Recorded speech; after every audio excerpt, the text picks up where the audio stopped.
Start करेंगे कि ये पूरी की पूरी भारतीय पुरस्कार प्रणाली क्या कहती है।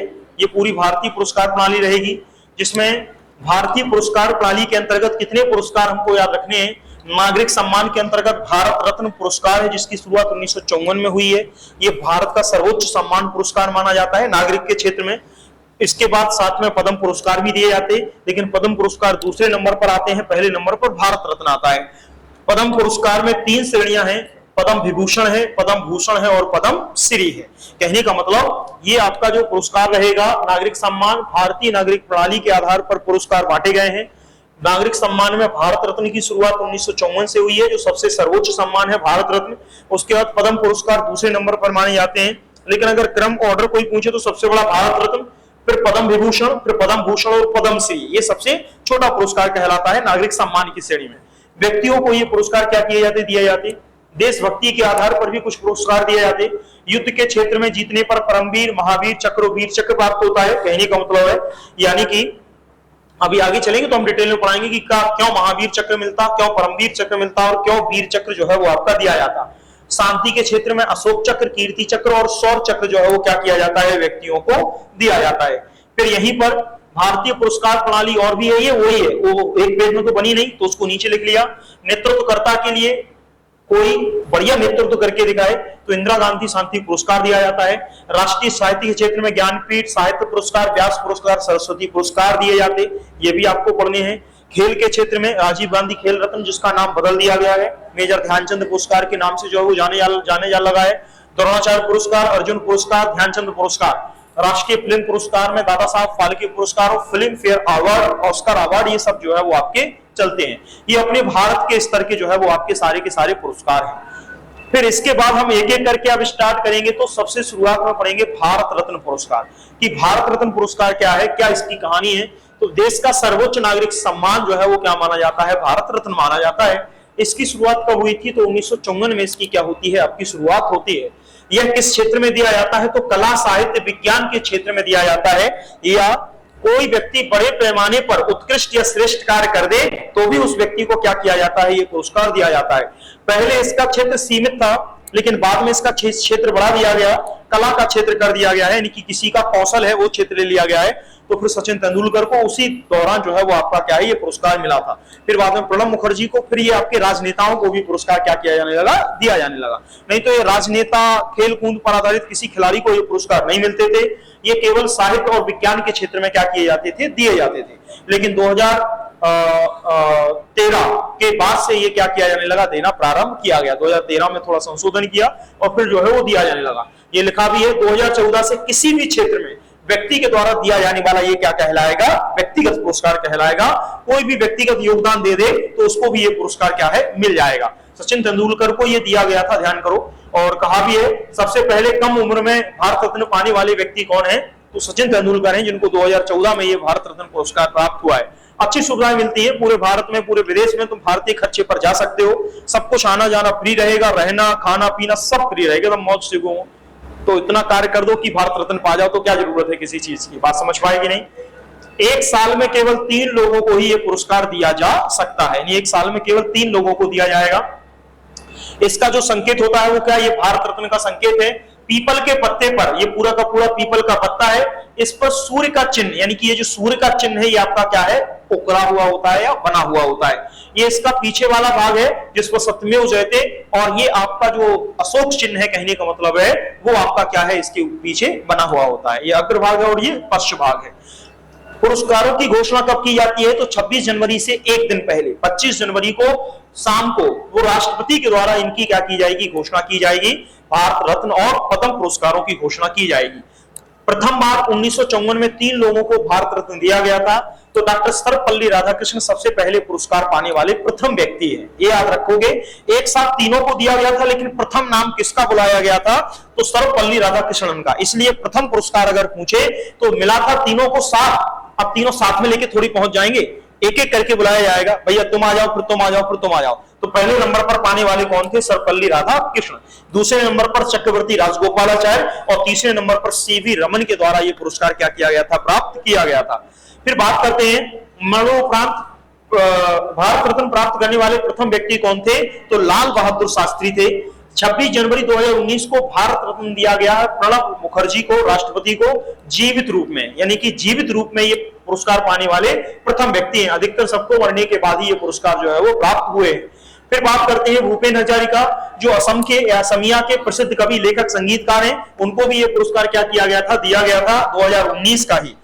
और 2019 का ही नानाजी देशमुख को, जो समाज सेवी कार्यकर्ता थे और जनसंघ के नेता थे, उनको ये पुरस्कार दिया गया था। भूपेन हजारिका और नानाजी देशमुख को मरणोपरांत 2019 में भारत रत्न पुरस्कार क्या किया गया था, आपका दिया गया था। प्रथम विदेशी व्यक्ति जिसे भारत रत्न पुरस्कार दिया गया है तो खान अब्दुल गफ्फार खान, जिनको सीमांत गांधी के नाम से भी क्या किया जाता, जाना जाता था। इसके बाद द्वितीय विदेशी के तौर पर भारत रत्न नेल्सन मंडेला को दिया गया, जो दक्षिण अफ्रीका के गांधी के नाम से जाने जाते थे। तो ये भारत रत्न है। अब पद्म पुरस्कार पढ़ेंगे, लेकिन अब स्टॉप लेके कहीं कहूं, अब यहां नहीं पढ़ना है, बस इतना पढ़ लिया। अब ये पूरा डाटा ओल्ड स्टार्ट हो रहा है, तो अब हमें चाहिए करंट। ये पुरानी चीजें ओल्ड इतनी ही है जो फिक्स है। अब इसके बाद चाहिए हमें न्यू चीज, तो हम न्यू पढ़ेंगे, कहने का मतलब है तो न्यू पढ़ेंगे। तो न्यू में पद्म पुरस्कार के नाम से पीडीएफ रहेगी। अब इसमें स्टार्टिंग तो भारत रत्न से ही होगी, यानी कि स्टार्टिंग तो भारत रत्न से ही होगी, क्योंकि सबसे लास्ट में 2026 में क्या भारत रत्न किसको मिला है, क्या किसी को मिला है, तो उसका नाम आपको याद रखना पड़ेगा। तो यहां पर जो भारत रत्न है, अब यहां से जो स्टार्ट की गई है, ये पूरी की पूरी स्टार्टिंग है और अब ये एकदम लेटेस्ट है।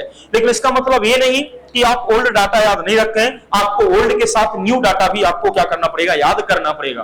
पूछ कुछ भी सकते हैं, वो जीएस है, कहने का मतलब है ये करंट अफेयर्स है, ठीक है ना, बस इतनी सी कहानी है। वो जीके जीएस है जो अभी आपने पढ़ा था, ये जीके कह लो आप, और ये आपका जो है वो करंट अफेयर्स एकदम लेटेस्ट रहेगा। तो ये पूरा का पूरा 2026 पर रिलेट है। तो देखते हैं, ये पहले पढ़ चुके, भारत का सर्वोच्च नागरिक सम्मान है, यानी कहने का मतलब ये भारत का सर्वोच्च नागरिक सम्मान है। शुरुआत 2 जनवरी 1954 से हुई थी। प्रदान कौन करता है, पेपर में पूछा जा चुका है, भारत के राष्ट्रपति इसको प्रदान करते हैं। किस क्षेत्र में, कला, साहित्य, विज्ञान, सार्वजनिक सेवा और खेल के क्षेत्र में दिए जाते हैं। इस पदक का आकार पीपल के पत्ते के समान है, ये बना हुआ है पीपल का पत्ता। भारत रत्न, ये सूर्य है, बीच में उभरा हुआ भाग, ऊपरी भाग पर, कहने का मतलब है ऊपरी भाग पर ये अशोक के चक्र बता दिए, बीच में गोल भाग उभरा हुआ है, लेकिन इसको हम सूर्य का आकार कहते हैं, नीचे भारत रत्न लिखा होता है, ऐसी कहानी बताई गई है।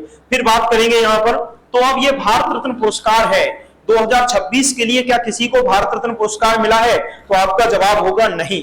2026 के लिए भारत रत्न पुरस्कारों की घोषणा नहीं की गई है। तो अच्छी बात है भाई, 2025 साल, तो देखना 2025 ईयर का पुरस्कार 2026 में दिया जाता है।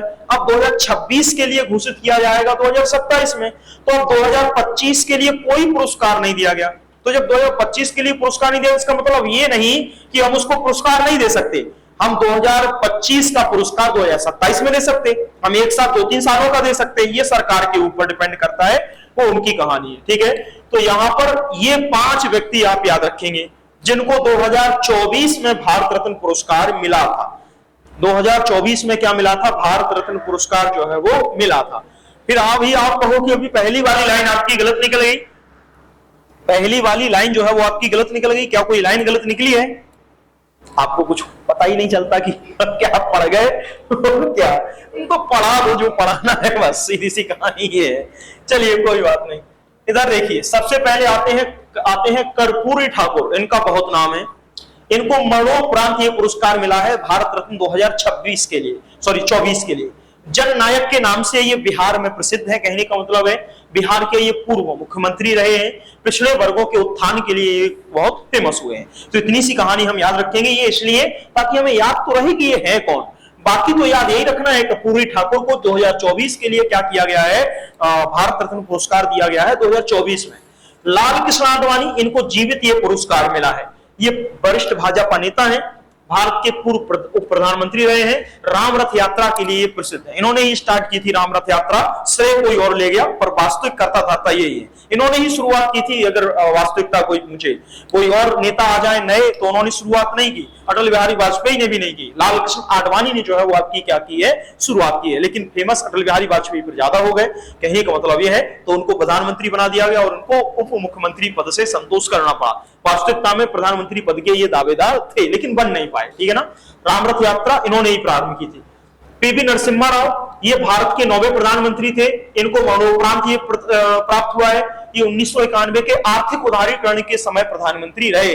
मतलब आर्थिक उदारीकरण का मतलब है अत्यधिक, कहने का मतलब है आर्थिक रूप से अगर पूछा है आर्थिक सुधारों के लिए किस प्रधानमंत्री को जाना जाता है, तो आपके नरसिम्हा राव को क्या किया जाता है, आर्थिक सुधारों के लिए जाना जाता है। तो ध्यान रखेंगे।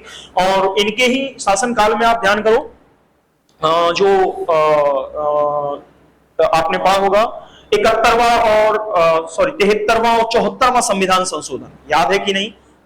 पंचायती राज्यों से जो जुड़ा हुआ है और नगर पालिका नगर निगमों से जुड़ा हुआ है, वो इन्हीं के शासनकाल में तो हुआ था। सब भूल गए कि नहीं भूल गए? याद नहीं है? पॉलिटिक्स भी खा गए, तुम तो सब खा गए। चलिए, इनको भी मरणोपरांत मिला है। चौधरी चरण सिंह, ये भारत के 5वें प्रधानमंत्री थे। इनको किसान नेता के रूप में प्रसिद्धि मिली थी, किसान नेता के रूप में प्रसिद्ध हुए, किसानों के हितैषी नेता कहलाए चौधरी चरण सिंह, ठीक है ना। फिर इसके बाद आए ये भी मरणोपरांत डॉक्टर एम.एस. स्वामीनाथन। इनको कौन नहीं जानता? ध्यान करो, भारत में हरित क्रांति के जनक कौन रहे हैं? एम.एस. स्वामीनाथन, जो मरणोपरांत क्या पाए हैं, भारत रत्न पाए हैं। ये प्रसिद्ध कृषि वैज्ञानिक रहे हैं। तो बताओ, विश्व में, पूरे विश्व पटल पर कृषि का, हरित क्रांति का जनक किसको माना गया है? बोलो।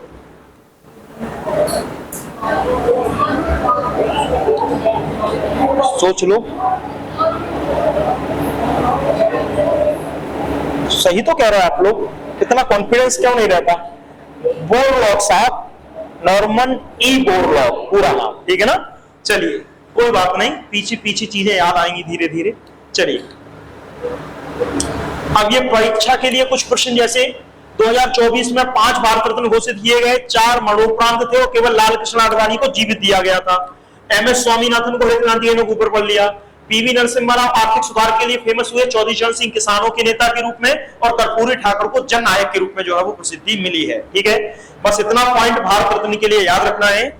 अब यहां से हम पढ़ेंगे पद्म पुरस्कार, तो वो पढ़ लेंगे कल, कहने का मतलब है। अब ये पूरा का पूरा पद्म पुरस्कार, हम ये पीडीएफ अभी भेज देंगे आपको। तो ये पद्म पुरस्कार आपको अच्छे से समझना है, इनमें से प्रश्न आपको मिलेगा। ये पूरी की पूरी पीडीएफ पद्म पुरस्कारों की, देखो विथ चित्र आपको दिखाएंगे ताकि इमेज छपी रहे कि हाँ भैया धर्मेंद्र जी को कौन सा पुरस्कार मिला है। बात समझ पाए? तो सारी चीजें आपको क्लियर रहेंगी। साथ में कोई भी व्यक्ति है उनका चित्र लिया है ताकि इमेज दिमाग में थोड़ी बहुत छप जाए कि आखिर किसके द्वारा ये पुरस्कार जो है वो प्राप्त किया गया है और वो कौन है, ठीक है ना। तो ये क्लास अपन पद्म पुरस्कारों की कल कंप्लीट कर लेंगे हर हालत। चलिए।